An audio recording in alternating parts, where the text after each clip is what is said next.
Esto es una producción de Mindalia Televisión y Mindalia Radio, audiovisuales sin ánimo de lucro de Mindalia.com, para aportar conocimiento y crear conciencia. Mindalia.com, la primera red social de ayuda altruista a través del pensamiento. Yo normalmente empiezo a hablar al contrario de lo que se espera. Yo no empiezo a hablar, empiezo a preguntar. Es algo que es un defecto mío, que me gusta así, ¿no? Entonces, me gustaría, por ejemplo, saber cuántas personas de aquí no han meditado nunca, que levanten la mano. No han meditado nunca, ¿verdad? No sabéis nada de meditación. Eso es muy bueno. Hola. ¿Cuántas personas de aquí han meditado alguna vez o bueno, por lo menos lo han intentado? Muy bien. ¿Y cuántas personas de aquí, esto va subiendo, están meditando regularmente? Eso, regularmente. Fijaros, hay un cambio, de no haber meditado, de haber meditado alguna vez y meditar regularmente. Hoy, en estos días, hablar de meditación puede resultar hasta repetitivo. Hay tantas corrientes, tendencias y filosofías de meditación que dice, ¿y este qué nos traerá? Otra tendencia. Desde hace más de 20 y tantos años, 25 años, cuando se hizo bastante popular por aquel entonces la meditación trascendental, que se hicieron muchos estudios con ella, de muchos tipos, estudios hasta del tipo de tener grupos de meditación en lugares donde veían en estadísticas que los índices de criminalidad bajaban, de hospitalización, de violencia. Eso sí, confirman por aquí, está ahí, está en Google, se puede ver.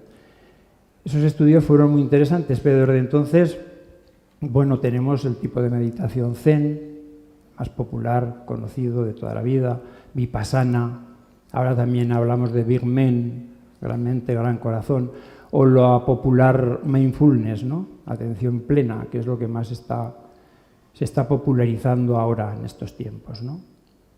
Yo vengo a hablar de otro método de meditación. La meditación en sí es la misma para todos. Los métodos es lo que cambian. Igual que hay diferentes métodos o diferentes clases de yoga o diferentes tipos de clases de yoga, hay diferentes métodos para la meditación, ¿vale? Yo hablaré hoy de la meditación Vedanta Advaita, que la trajo, la popularizó, la está desarrollando Sesa, o Iván Olivero Sesa, está en la página web, y habla de una meditación pues muy práctica, ¿vale? Está desprovista de todo ritual, de toda rigidez, de cualquier cosa, no sé, religiosa, de todo tipo de cosas extrañas, y simplemente se basa sobre todo en lo que es la mente. Atender a la mente.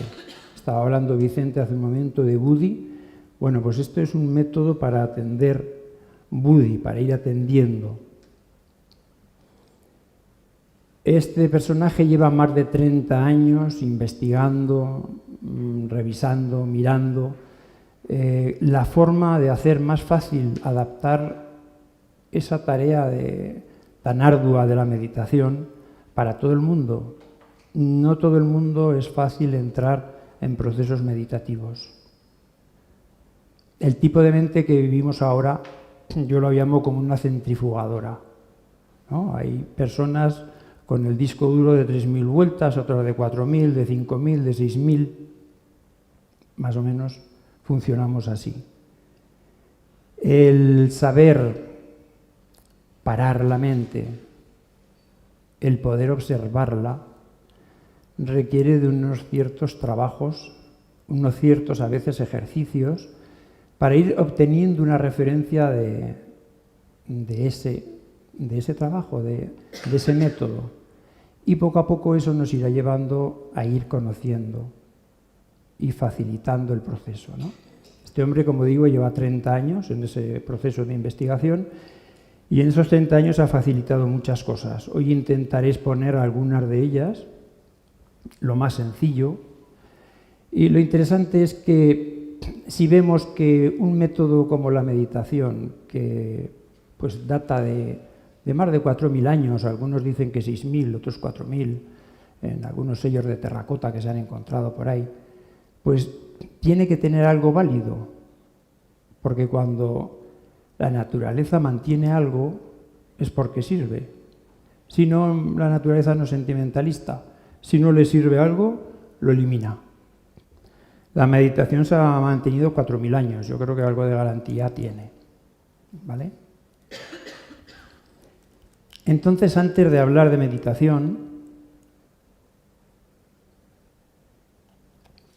me gustaría comentar algo sobre la mente. De las personas que estáis aquí, ¿todos sabéis lo que es un volante de un coche? ¿Sí? ¿Y un embrague? ¿Sí? ¿Y el cambio de velocidades? ¿Y un alternador? ¿Un motor de arranque? ¿Ves? También. La batería. O sea, con algo que normalmente funcionamos puntualmente, que lo llevamos o nos lleva puntualmente, conocemos piezas, accesorios y su manejo, ¿verdad? ¿Y de nuestra mente qué conocemos? Hombre, todos a la vez no tenéis que intervenir, podéis intervenir uno cada vez, poco a poco. Conocemos muy poco, ¿verdad? Es la gran desconocida la mente. ¿Cómo funciona? ¿Qué funciones tiene? Hay 3 funciones que son básicas. ¿Cuáles son? Función analítica, por ejemplo, ¿de qué se encargaría? De alguna mano, porque yo solo no. La función analítica, aunque fuese solo de los análisis, ¿no? Puede ser. La función receptora, ¿de qué? ¿De? Pues faltan. Recibir todos los mensajes que podemos captar de los 5 sentidos. Eso sería la función receptora. Y luego tendríamos la función analítica. La función intuitiva. Esa es la que más cuesta desarrollar. Todas estas funciones son desarrollables, ¿vale?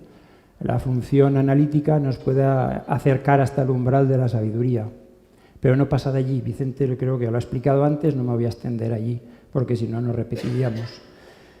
La función receptora es muy interesante, se puede afinar mucho. Podemos afinar la capacidad de mirar, de escuchar. Veremos que se puede mirar y escuchar de otra forma que como estamos habituados.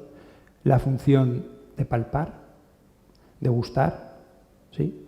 Todas las funciones se pueden afinar. Y en ese afinamiento tenemos mucha más información de la que normalmente manejamos. ¿Por qué? Porque en ese afinamiento tiene que ser de una forma lúcida, constante y perseverante. O sea, lo que nos lleva es a ser cada vez más conscientes. ¿Conscientes de qué? Ya lo iremos hablando, de algo que Vicente también ha nombrado, de ese presente continuo y constante, que es lo único que tenemos. Para muchas personas, bueno, mejor que me lo digáis vosotros, ¿cómo consideráis a la mente? Los que la consideran enemiga, que levanten la mano. Enemiga, ¿quién considera que la mente es su enemiga?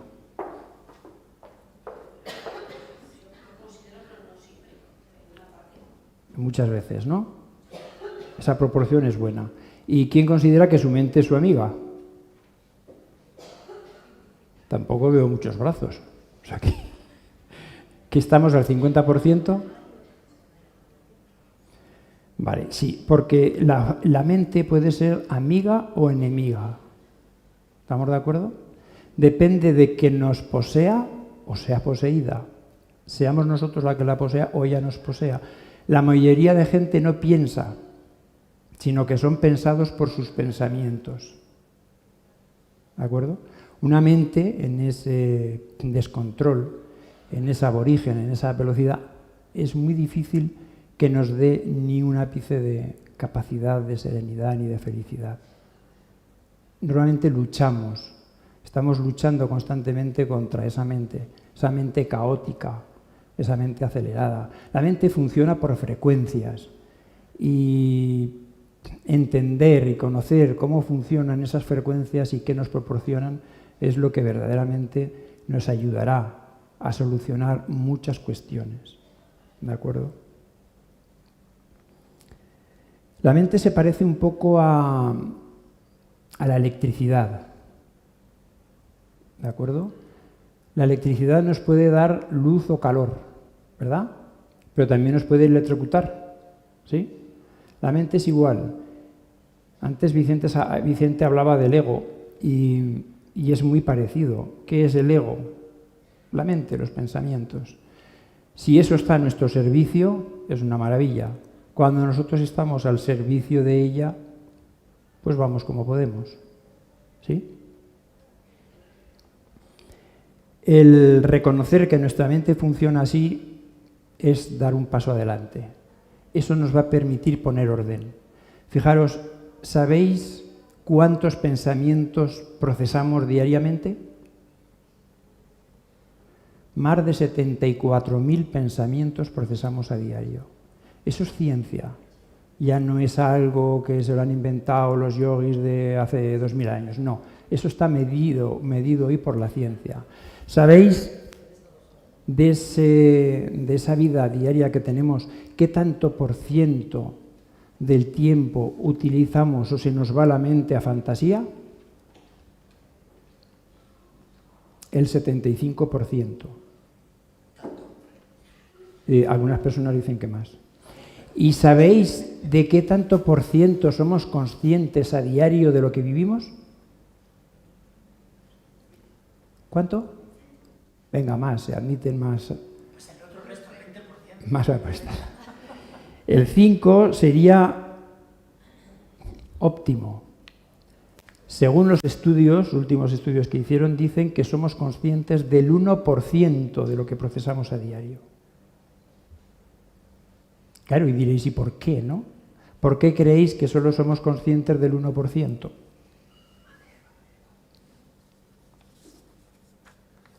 Por esa incapacidad que acabo de nombrar antes de no saber atender el presente. Mientras yo estoy hablando, y llevo poco rato, ¿cuántas veces os habéis ido? ¿Habéis estado escuchando u oyendo o escuchando? ¿Y cuántas veces os habéis ido a no sé dónde? ¿Os habéis ido? Sí. Algunos sí, otros no. Nosotros todos nos hemos ido. Vale. Y vosotros os habéis ido además lejos. Lo vuestro, no sé si tiene remedio, lo veremos al final. Esa incapacidad que tenemos de estar en presente es lo que precisamente hace que nuestras vidas sean como son. Porque nos perdemos la magia de vivir el presente. Y no tenemos otra cosa.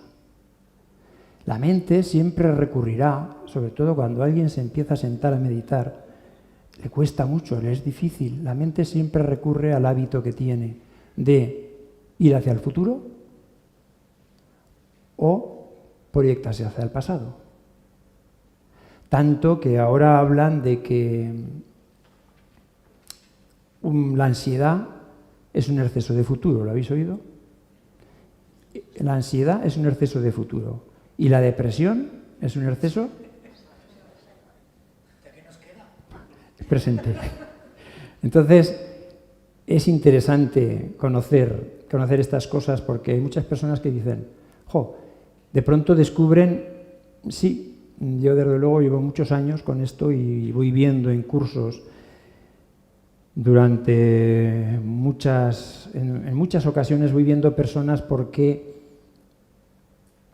fácilmente con 4 herramientas son capaces de remontar lo que es la ansiedad. La ansiedad, porque están proyectadas siempre, que es ¿Por qué nos produce ansiedad el futuro? ¿Qué es lo que se solapa debajo de eso? Sí, pero debajo de ese control, ¿qué hay? Claro, debajo de ese control solo existe el miedo a qué pasará, y ya veremos, y no sé, y fíjate, y si no ocurre. Pero si mañana no sabemos si estaremos vivos. ¿Vosotros creéis que mañana sabéis que estaremos vivos?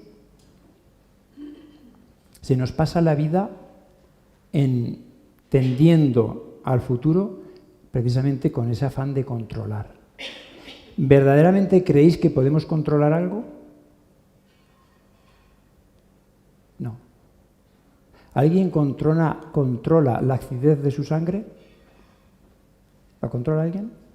¿Y el crecimiento de las uñas? ¿Y el crecimiento del pelo? ¿Lo controla alguien? ¿Y los sueños? ¿Alguien controla los sueños? ¿Y controláis los pensamientos? Pues entonces, ¿cuál es la fantasía que vivimos? Si no controlamos nada. Y sin embargo nos dejamos la vida en el afán de controlar. Fijaos, sobre todo, yo lo siento porque en lo femenino a las mujeres se os ha vendido mucho, desde hace muchos años, la cuestión del control, el ser indispensables, ¿vale? Y además, desde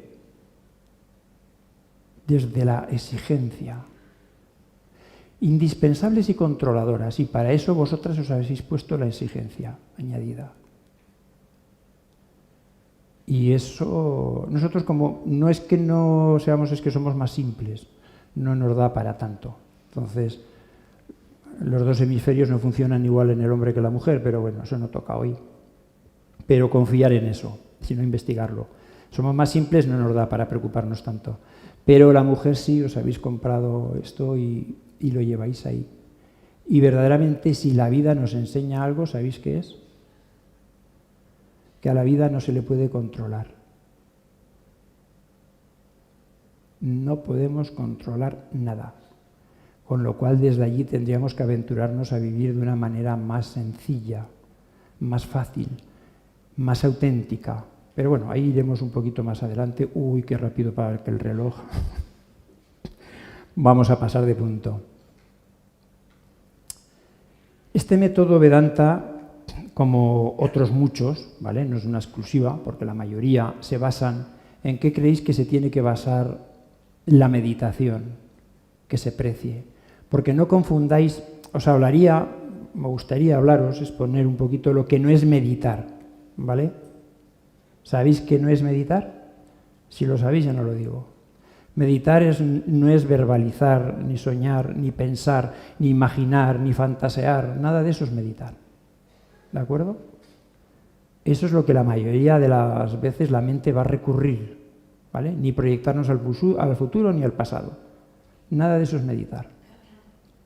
La meditación que se precie se basa estrictamente, como hemos dicho, en una cosa muy fundamental.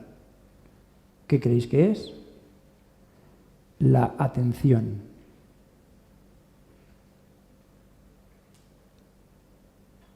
Nada menos que la atención. Y la atención debería de ser constante, siempre al presente.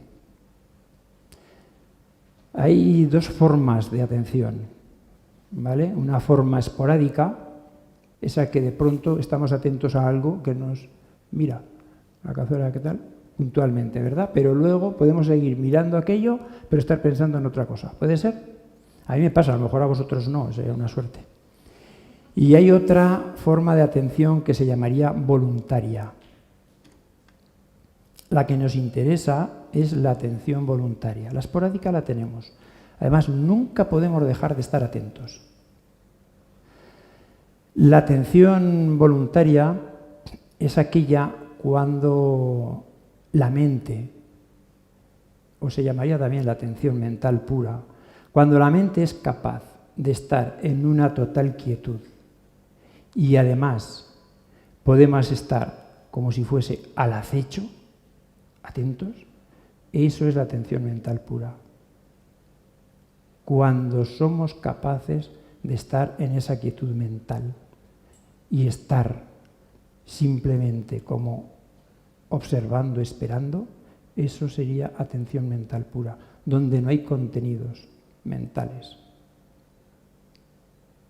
¿La conocéis, esa atención? ¿La habéis vivido? Hoy vamos a intentarlo, que la viváis. Vamos a hacer algo vivencial, porque esto de hablar tanto rato puede ser pesado. La atención se parece un poco a una linterna frontal. ¿Sabéis esas linternas que llevan los mineros en el casco? ¿Sí? Que están aquí. Pero atención, si tú miras ahí, ¿qué es lo que vemos? Aquello. Y si miro aquí, veo esto, pero lo demás deja de existir. ¿Desaparecen los objetos cuando no los atendemos? No. Y si miro ahí, pues estoy atendiendo aquello. ¿De acuerdo? La atención funciona de esa forma, atendiendo cada zona que enfocamos. Como no tenemos ninguna capacidad ni costumbre de educar ese tipo de atención, pues la atención funciona como puede y como quiere y va por libre. Y entonces se vuelve pues como la mente, se pega un poquito a la función de la mente. La función funciona por secuencias muy rápidas y entonces se pierde. Y ahí vamos encadenando pensamientos y ahí nos perdemos. Pero no tenemos ningún control absoluto de nuestra mente ni de nuestra atención, ¿vale? Como decía, no se puede dejar de estar atentos, siempre estamos atentos, aun cuando no queremos estar atentos, tienes que estar atento a no estar atento. Y pues ahora no quiero estar atento, ¿vale? Pero estás atento a no estar atento. La atención está siempre, está por el día y por la noche. Para muchas personas dicen que es muy difícil entender que se pueda aprender a estar atentos, ¿de acuerdo? Pero mirar, es igual que caminar. Se aprende a caminar caminando, ¿verdad? Se aprende a estar atentos estando atentos. Hay muchas personas que creen que lo de la meditación es sentarse allí 30 minutos o 60 y bueno, y lo pueden practicar y sí, tiene su función, desde luego, porque ahí nos lleva a algo. Pero la atención debe estar siempre en lo cotidiano y cuando nos sentamos. Eso es lo que va a hacer que eduquemos la atención. Mirad, estamos muchas más horas en vigilia haciendo cosas que sentados intentando meditar. Y la simetría es que lo que conseguimos en nuestra vida cotidiana la vamos consiguiendo cuando nos sentamos. Y al revés. A veces cuando nos sentamos emergen contenidos mentales que no entendemos y no son más que simplemente un reflejo de nuestra vida cotidiana. Y eso se ve constantemente en muchísimas personas que lo corroboran a diario. ¿De acuerdo?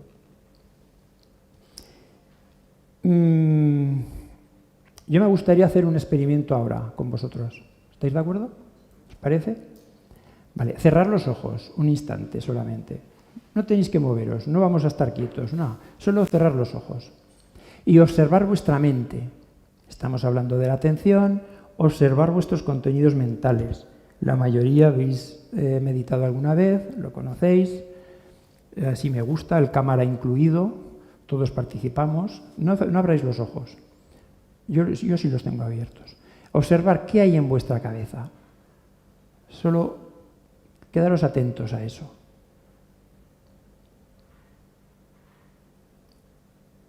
Muy bien, ya abrimos los ojos. ¿Habéis visto lo que había en vuestra mente? ¿Había pensamientos? ¿Había movimientos? ¿Había inquietudes? ¿Había contenidos? ¿O no? Muy bien. Eso es buen síntoma.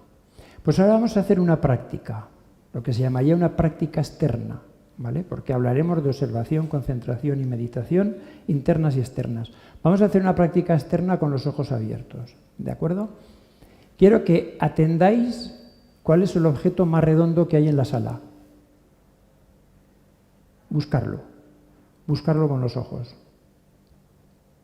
El objeto más redondo, más circular, ¿Dónde está? Sí, os podéis girar, atrás, adelante, arriba, en el techo hay varios. ¿Cuál es el más circular, el más redondo? ¿Cuántos objetos negros hay en la sala? Objetos negros, ¿cuántos veis en la sala? No los enunciéis a los demás, no, que se los busquen. Buscarlos. ¿Cuántos objetos negros? Detrás, delante. ¿Quién lleva el jersey más verde de todos?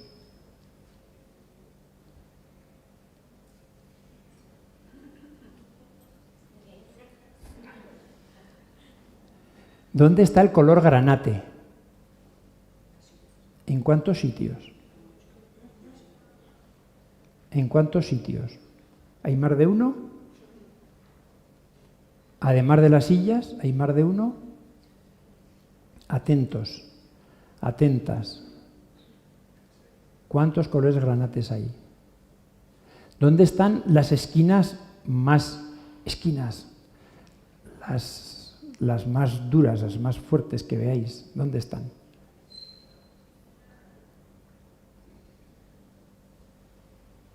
¿Cuántas hay? ¿Cuántas esquinas creéis que hay?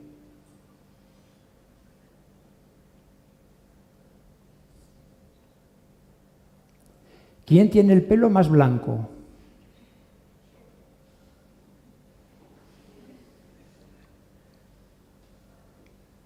¿Quién tiene el pelo más moreno?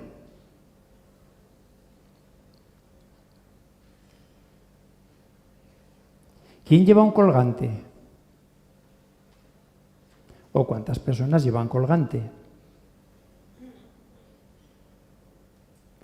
¿Cuántas personas llevan gafas?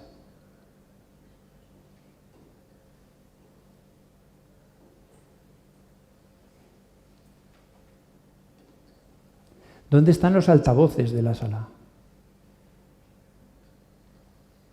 ¿Cuántos altavoces hay y de qué colores?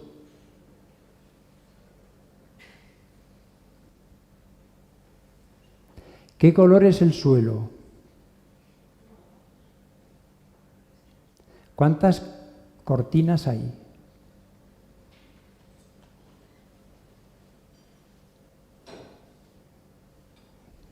Muy bien, cerrar los ojos. Observar vuestra mente ahora. ¿Hay los mismos contenidos mentales? ¿Hay mayor quietud en la mente? Mantener los ojos cerrados y observar eso, solo eso, atenderlo, atender lo que ha ocurrido.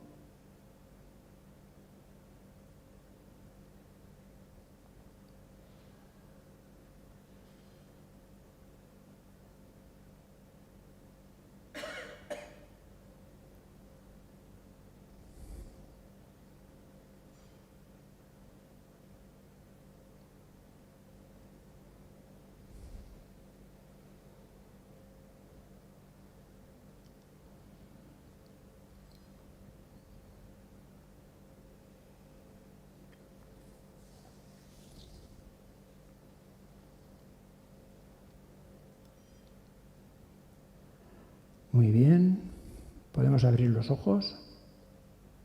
¿Alguien quiere contar qué ha pasado? Yo creo que cuanto más estímulos visuales hay fuera, la mente está más inquieta, no sé en mi caso. Cuando tú has cerrado los ojos, ¿estaba más inquieta dentro? Más que antes. ¿Alguien más le ha pasado eso?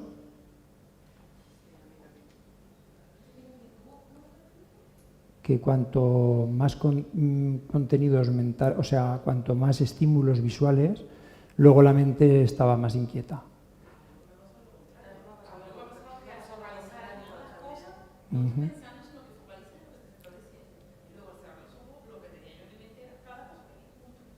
¿Quién más ha vivido eso? ¿Cómo era? ¿Nos lo queréis contar?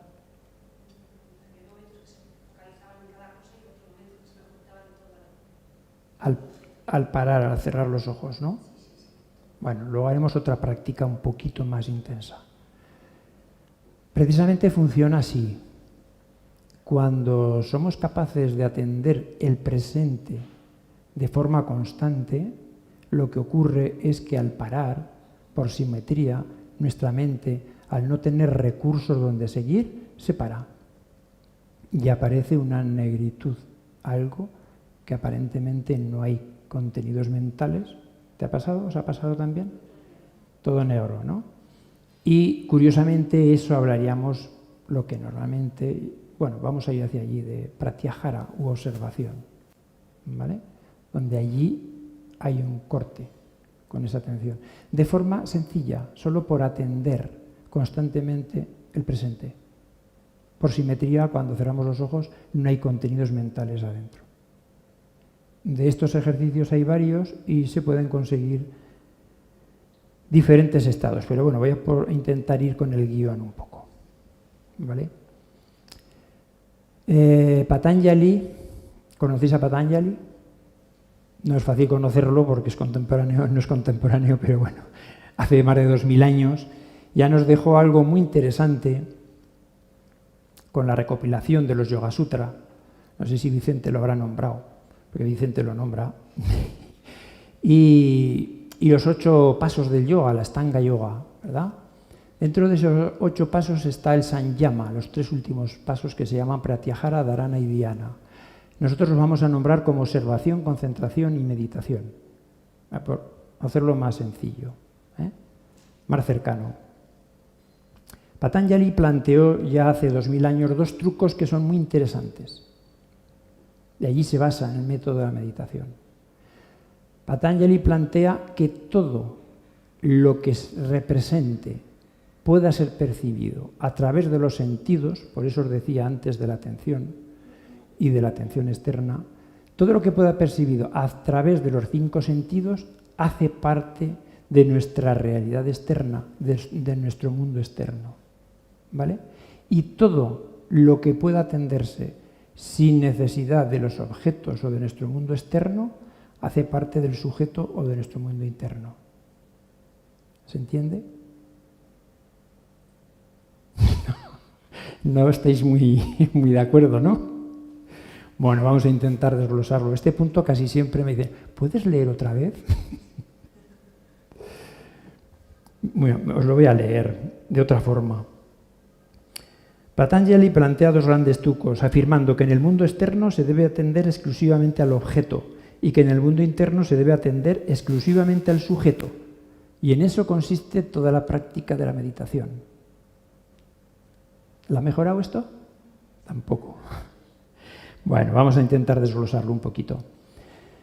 Lo que nos ocurre a nosotros es que por esa falta de capacidad de vivir en el presente, nos creamos eso que se llama un ego, un pensamiento, un yo, que debido a esa costumbre que tenemos de convivir con él y además de proyectar cosas en el futuro que luego a veces se realizan, nos creemos que eso somos nosotros. Y ahí empieza el error. Mirad, yo suelo decir que el ser humano solo tiene un problema. Bueno, últimamente digo que 2, pero anteriormente decía que 1.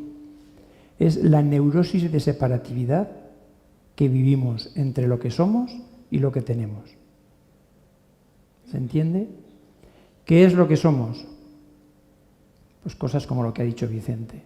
Conciencia, chispa divina, luz infinita, el nombre que le queráis poner, a mí eso me da igual. Eso es lo que somos. ¿Qué es lo que tenemos?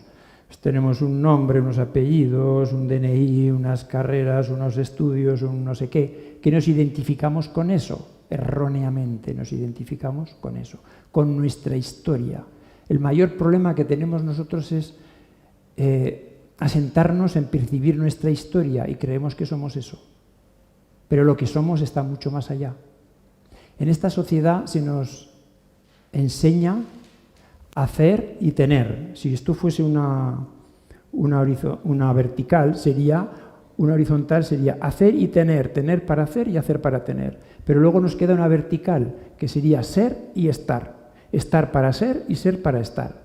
La vertical tiene crecimiento, tiene desarrollo, tiene trascendencia. La horizontal es horizontal. Y allí vamos dando muchas vueltas en esa horizontal. Entonces, de alguna manera, tenemos que ir llegando a trascender ese sujeto. Como decía Patanjali, ¿qué ocurre? ¿Cómo se trasciende el sujeto? Se trasciende atendiendo los objetos. Es raro esto, ¿no?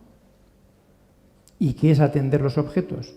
Eso me lo tenéis que estar preguntando, pero como no me lo preguntáis, yo sigo. Atender los objetos no es mirarlos desde los ojos, ni escuchar desde el oído. No, la vista tiene que proyectarse al objeto y el oído tiene que proyectarse al sonido. Cuando eso nos lleva a la despersonalización, ¿vale? Que parece una enfermedad, pero no, la ausencia del yo. Cuando leéis un libro, todos lo vivimos, no os creéis que esto es algo teórico, que me lo estoy sacando de algún sitio raro, no, veréis que es sencillo, además es fácil vivirlo. Cuando leemos un libro, ¿os ha pasado que os habéis podido meter en un libro interesante 2 horas y no os habéis enterado? Dices, ¿qué pasó? Pero no puede ser, es verdad, me tengo que ir. ¿Sí? ¿Os ha pasado? ¿Qué ocurrió? ¿Había conciencia del tiempo en ese instante? No, pero ocurre, ¿verdad? ¿Pero había conocimiento de lo que se estaba leyendo? ¿Qué desapareció allí? Desapareció el yo, el sujeto, que tiende a adueñarse y a controlar siempre todo. Cuando somos capaces de proyectarnos, de dejarnos, de fundirnos en ese presente, que no es otra cosa que un presente inmediato que ocurre cuando nuestra atención está depositada en él. Pero el presente es tan peculiar que nadie puede adueñarse de él. Jamás hay un sujeto que pueda adueñarse del presente. Porque cuando alguien pretende adueñarse del presente, aparece el sujeto y ya no es presente. Y ya es otra cosa. Un poco paradójico, ¿verdad? Pero funciona así. En un libro, viendo una película, ¿os ha pasado viendo una película? De pronto darte cuenta y decir, joder, ha terminado, ostras, qué pasada, qué buena película. No me he enterado ni cómo estaba. Y esta postura que tenía, joder, me queda un poco... ¿No? ¿También os ha pasado? Eso es atención presencial. Eso es desaparecer el sujeto en los objetos, ¿vale? Si aprendiésemos a funcionar así a diario, con esa atención en el presente, nuestra vida cambiaría sencillamente de forma natural. ¿Entendéis? Pero no se nos ha entrenado a vivir el presente. Mirad, los niños lo hacen de una forma natural. Los niños, hasta los 8 años, los que tengáis niños o sobrinos o nietos o lo que corresponda, observarlos. Yo tengo 4 nietos ahora. Y entro con uno en brazos, enciendo una luz y automáticamente mira. Y luego mira donde he encendido. Y si le acerco, va a pulsar. Con un añito ya lo hacían. Y cuando pulsa, automáticamente mira. ¿Creéis que aprendemos por intelectualismo? ¿Cómo aprendemos? Por observación. Aprendemos por atención. Y esa es la capacidad que tenemos siempre de aprender por observación. Pero se nos pierde a partir de los 8 años, que se empieza a configurar un yo y empieza a llegar información de muchas cosas y nos empezamos a cuestionar. Y el que sí, pues no soy tan alto como otros, pues yo he crecido demasiado, pues yo voy un poco para adelante, pues yo no estoy gordo, pues yo estoy mucho, pues... Verborrea mental. Y allí vamos, ya perdidos. Pero se puede estar atentos afuera constantemente.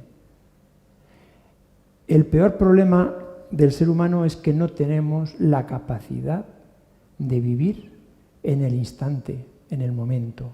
No tenemos la capacidad de vivir en oportunidad de lugar y de tiempo. ¿O acaso no os ocurre que estéis comiendo y estáis pensando que me tengo que duchar? Y cuando os habéis duchado y estáis comiendo no sabes si te has duchado porque no te acuerdas, porque ahora estás comiendo y estás pensando en el viaje. ¿Puede ser?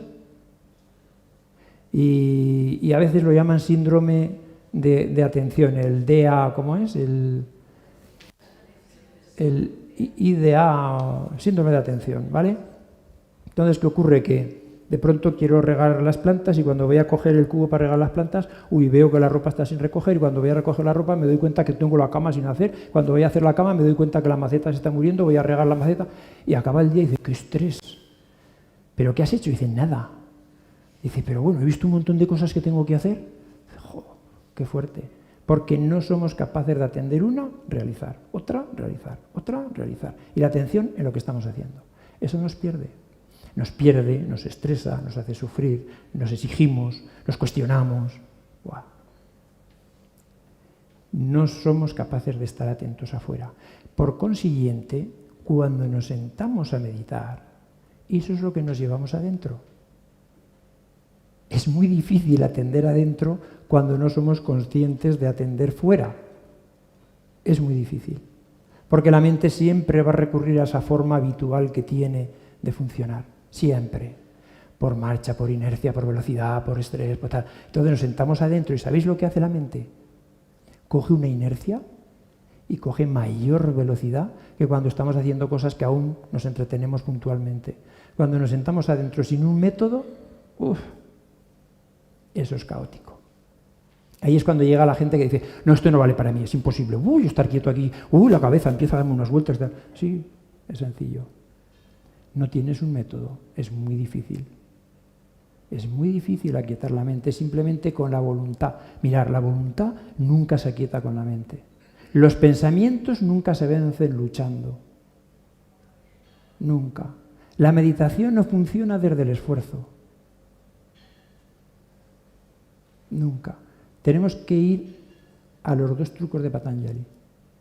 Cuando nos sentemos adentro, tenemos que tener la capacidad de sentarnos y autoatestiguar habiendo desconectado previamente los 5 sentidos.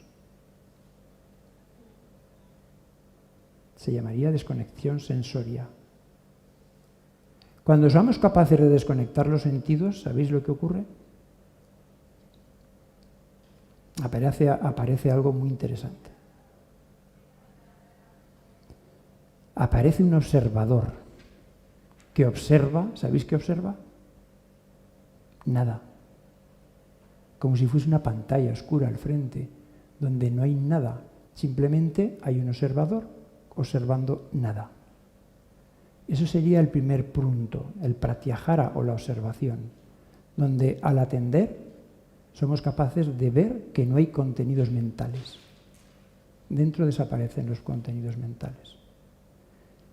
Y bueno, si queréis, por la hora que es, si no, no me va a dar tiempo de todo. ¿Queréis que hagamos otro experimento? ¿Sí? ¿Os ha gustado, el otro? Bueno, esto es lo mejor que tiene la meditación es que crea hábito. Así como el yoga nos podemos volver yogadictos, la meditación también nos crea hábito.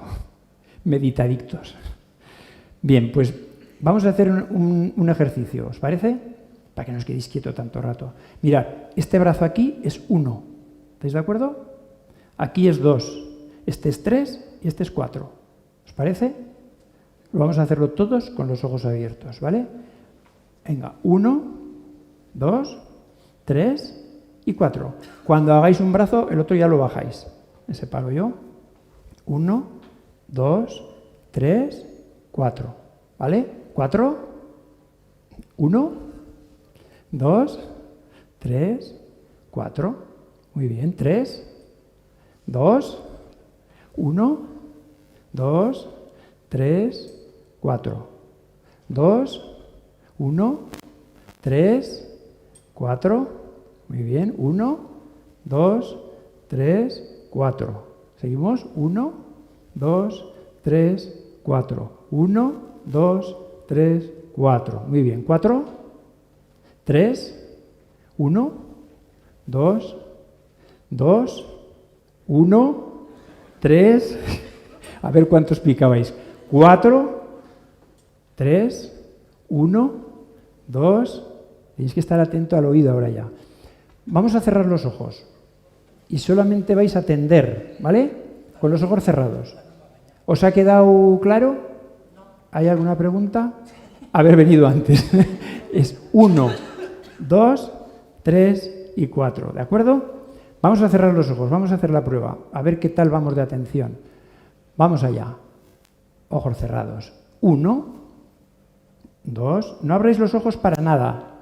3, si no, no funciona si abrís los ojos. 4, 2, 1, 3, 4, 1, 3, 4, 2, 1, 3, 2, 4, 2, 1, 4, 3, 1, 3, 2, 4, 4, 2, 1, 3, 1, 3, 4, 2, 3, 1, 4, 2, 3, 1, 3, 4, 2.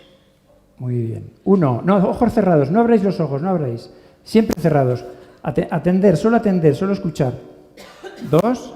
Ojos cerrados. 3, 4, 2, 3, 1, 4, 3, 2, 1, 3, 4, 2, 3, 1, 2, 4, 1, 3, 2, 4, 3, 4, 1, 2, stop. No abráis los ojos. Quedaos con los ojos cerrados. ¿Estáis pensando mucho? Soltar los brazos. Observar vuestra mente. Mirar si hay mucho contenido mental. Ya hemos parado el ejercicio. Simplemente observar qué ocurre en la mente. Daos cuenta.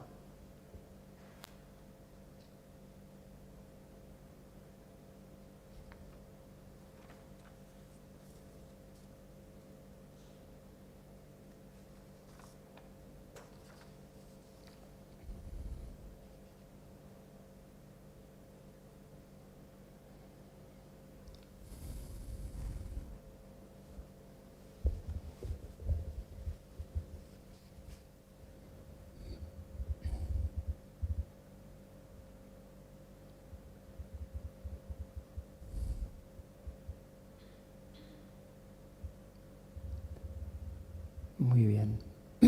Podemos abrir los ojos. ¿Qué ha ocurrido?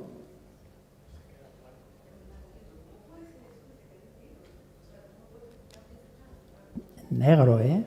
Más que en blanco. En negro. Así. Por simetría. Lo que hay que aprender, como decía antes, SESA lleva 30 años investigando sobre esto y las técnicas funcionan de esta manera. Por simetría nos lleva de la atención externa a la atención interna, donde se desconecta, se produce una desconexión natural por atención.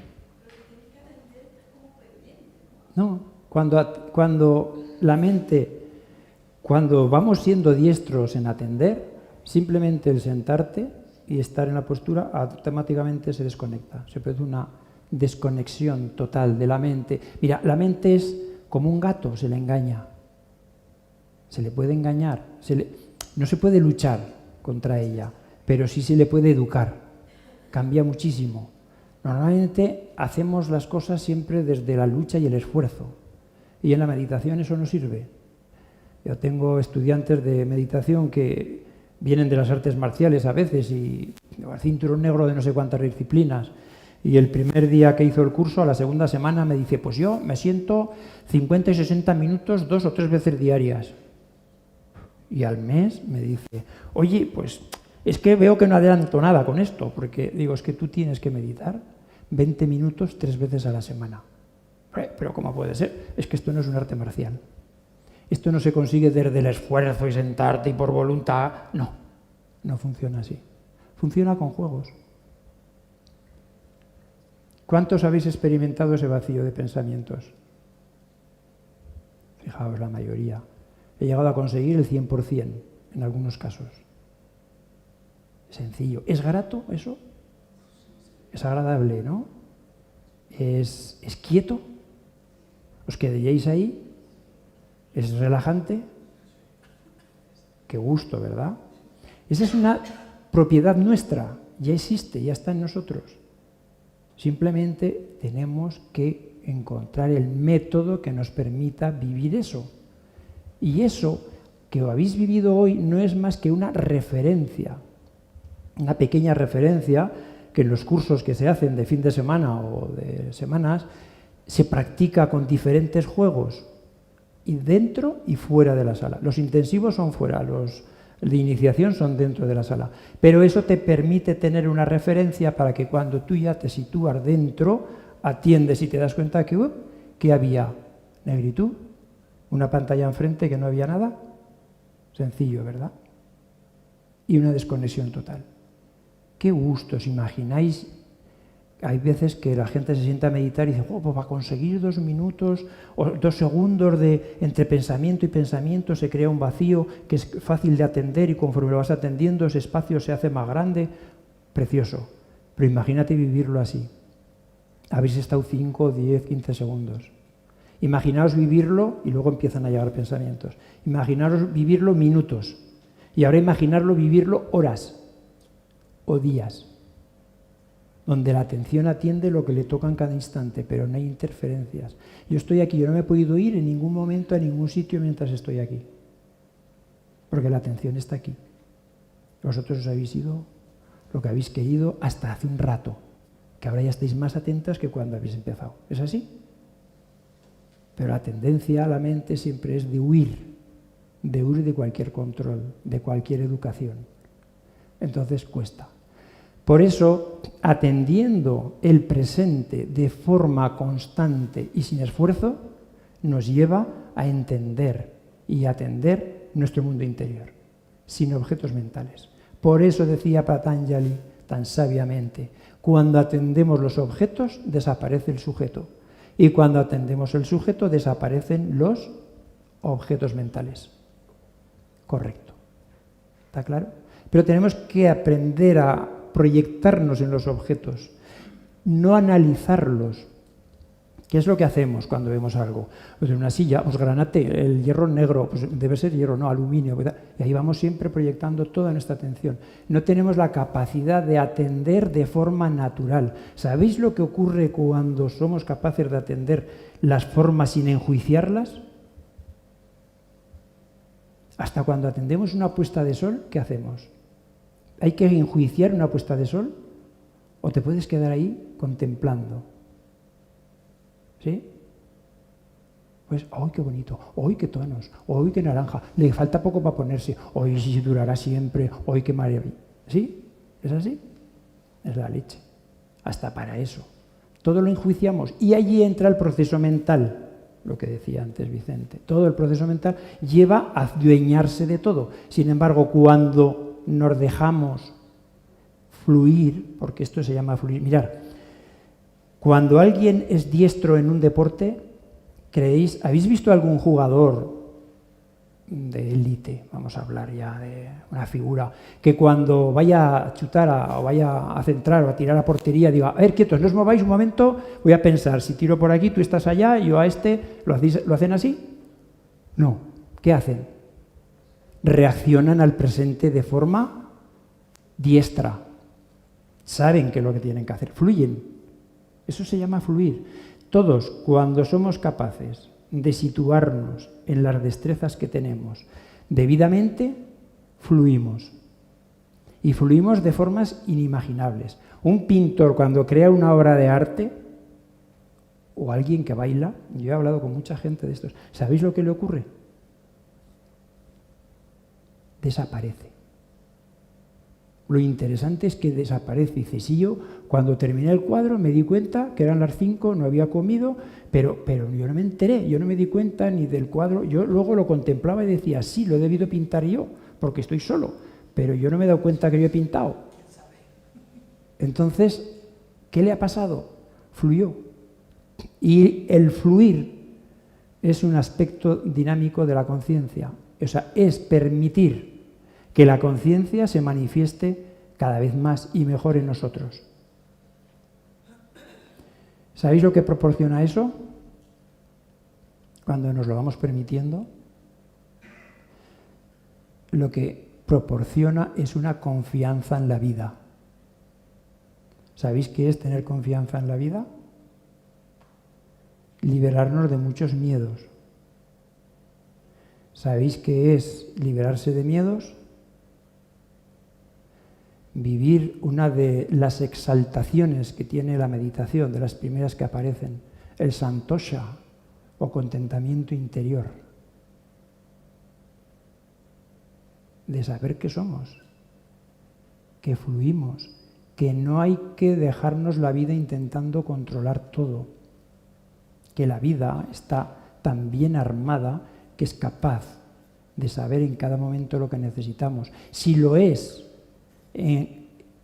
si es capaz en darse cuenta de lo que necesitamos, lo que tenemos que asimilar y no tenemos que estar pendientes, afortunadamente no tenemos que estar pendientes de eso, ni siquiera de la respiración. ¿Os dais cuenta?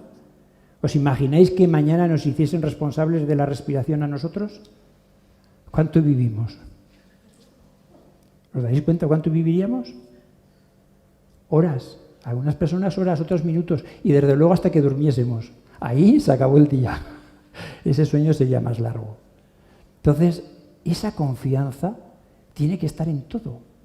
Cuando alguien conecta consigo mismo cada vez más profundo, de forma natural, emerge una confianza en la vida y aparece lo que son las exaltaciones.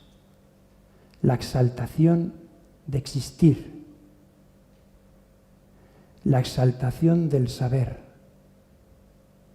la exaltación de la soledad, el murmullo profundo del silencio. No es ni bueno, ni malo, ni mejor, ni peor. Son exaltaciones. La exaltación del deber cumplido. Yo cuando me vaya de aquí, lo único que me quedará de esto, ¿sabéis qué es?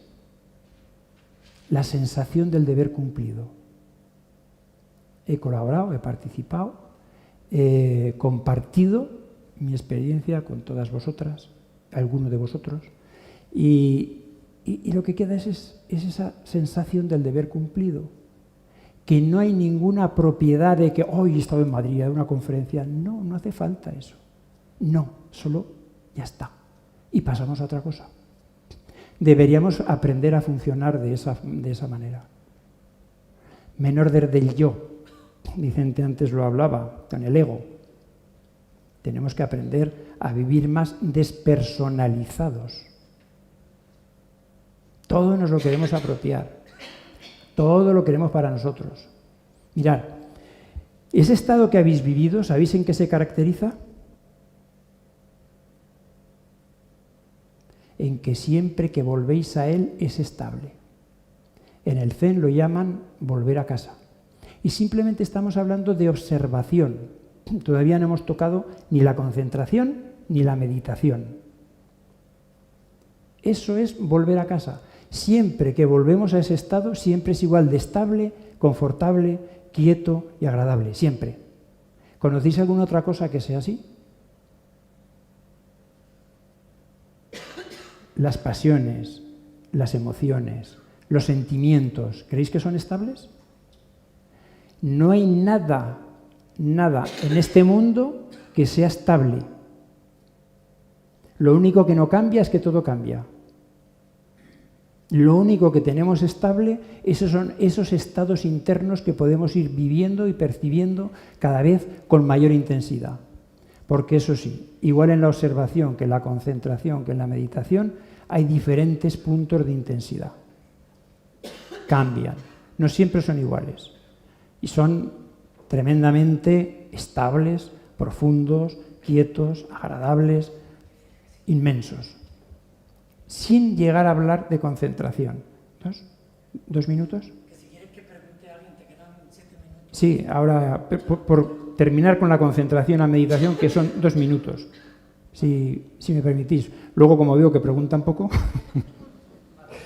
Bueno, eso es observación, ¿vale? La concentración ocurre en el momento cuando estamos contemplando afuera, en la observación externa. La concentración ocurre en el momento que proyectándonos en los objetos, nos convertimos en el objeto mismo y desaparecemos en él. Entonces, entre observador y observado no hay diferencia. Lo observado se siente en la observación y la observación se siente en el observado. No hay dos, solo hay uno, no hay dualidad. Lo mismo ocurre en el mundo interior. Cuando somos capaces de atestiguar que no hay nada, ese no haber nada, esa atestiguación de vacío, se convierte en el testigo, en testigo del propio vacío, como si el vacío le envolviese. Y ese desaparecer en ese vacío, que no tiene sensación de sentido ni de lugar ni de tiempo, es concentración también. Desaparece el sujeto.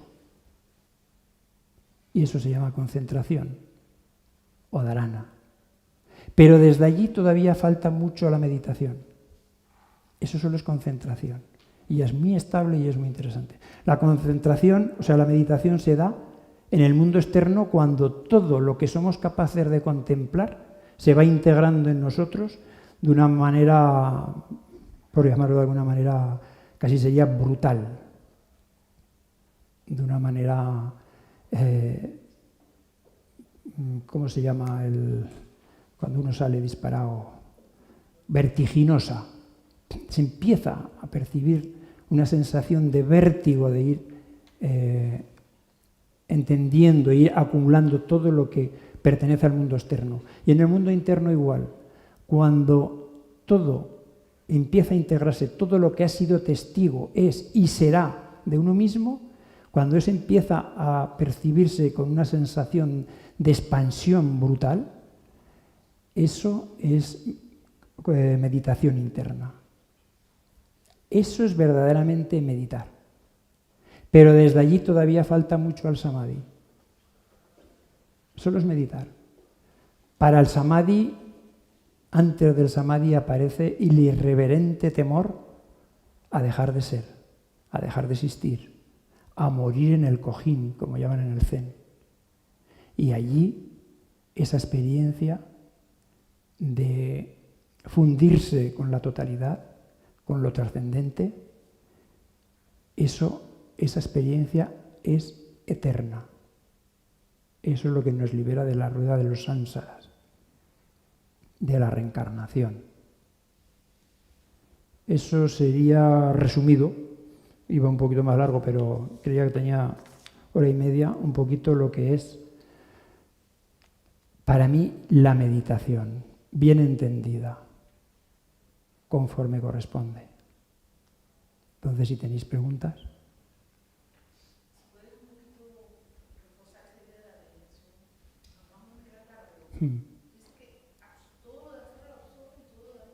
No es que lo absorbas, te fundes. Mira, en lo que es la concentración ya desaparece el sujeto. ¿Has visto? No hay dos, solo hay concentración, con lo cual sujeto y objeto no se diferencian. O sea, a eso es lo que se le llama no dualidad. ¿De acuerdo? Es una forma de hablar de la experiencia de la meditación. No hay nadie que pueda apropiarse de la sensación de la meditación. Solo la podemos describir vagamente, porque supera el proceso mental. ¿De acuerdo? Entonces, una forma es la sensación de expandirse y sentir que lo que eres ha sido siempre y siempre serás. Se pueden integrar incluso universos por nacer y por morir y vivir los que están. Y todavía no es no es samadhi. Eso es meditación. Y afuera ocurre lo mismo cuando tú estás, además, fijaros, de observación a concentración, con unos pocos segundos sirve.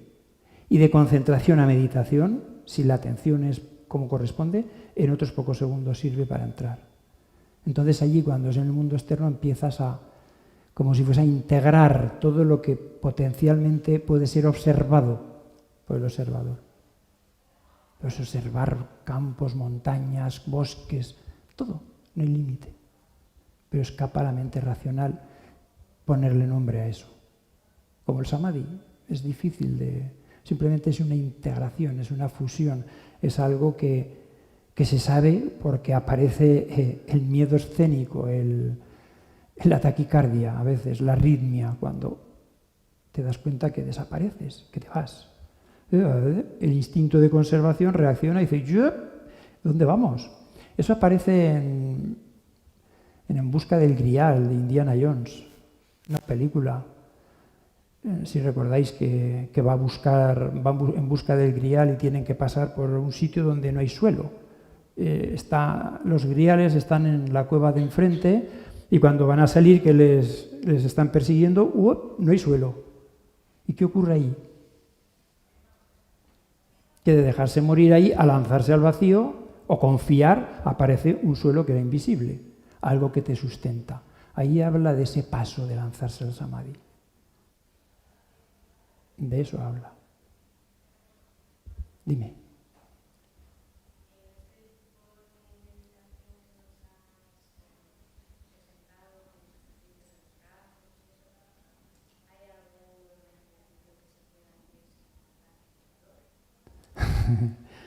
Sí, hay uno que es muy interesante y además es permanente. Tienes que estar atenta siempre a todo lo que corresponde, en cada presente inmediato que vivas. Solo estar atenta, pero no enfadarte, ni cuestionarte, ni maltratarte porque dejar de estar atenta o porque has perdido la atención, no. Mirad, las exigencias con la meditación funcionan como el duelo de las pistolas, ¿vale? ¿Recordáis cómo se ponían en un duelo de pistolas? Se ponían de espaldas y se iban separando unos pasos, ¿vale? Las exigencias en la meditación funcionan igual. Cuanto más nos exigimos, más nos separamos de lo que pretendemos. Porque no hay un yo ni un ego que pueda adueñarse del proceso. No podemos buscar un proceso. El proceso nos atrapa a nosotros. Solo cuando hacemos lo que debemos hacer. Simplemente cuando hacemos, ¿qué hay que hacer? Nada. No hay que hacer nada. Solamente estar. Observar. Cuando observamos los pensamientos, como decía antes, entre pensamiento y pensamiento hay un espacio vacío. Entre un pensamiento que muere y uno que nace, hay un espacio vacío. Solo hay que observar eso, atender eso. Es como un gato, estar al acecho con eso.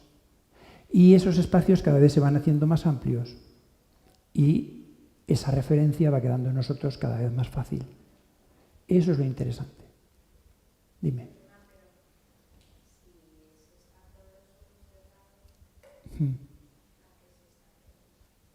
Cuando se está con los ojos cerrados, se está uno autoatestiguando. Tú tienes que ser testigo de ti misma, sin contenidos mentales. Mira, habiendo desconectado el oído, el tacto, el gusto, los ojos y los oídos que lo he dicho, ¿vale? O sea, hay que desconectar. Lo único que nos queda dentro es atender nada. Es fácil, ¿no? Dicho así. ¿Qué hay que atender? Nada. Que no hay nada.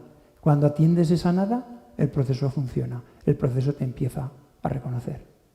Cuando ponemos nombres, hoy me he ido, estoy pensando otra vez y pienso de nuevo, pues iba bien, sí, era esto, sí. Ahí nos vamos, una y otra vez.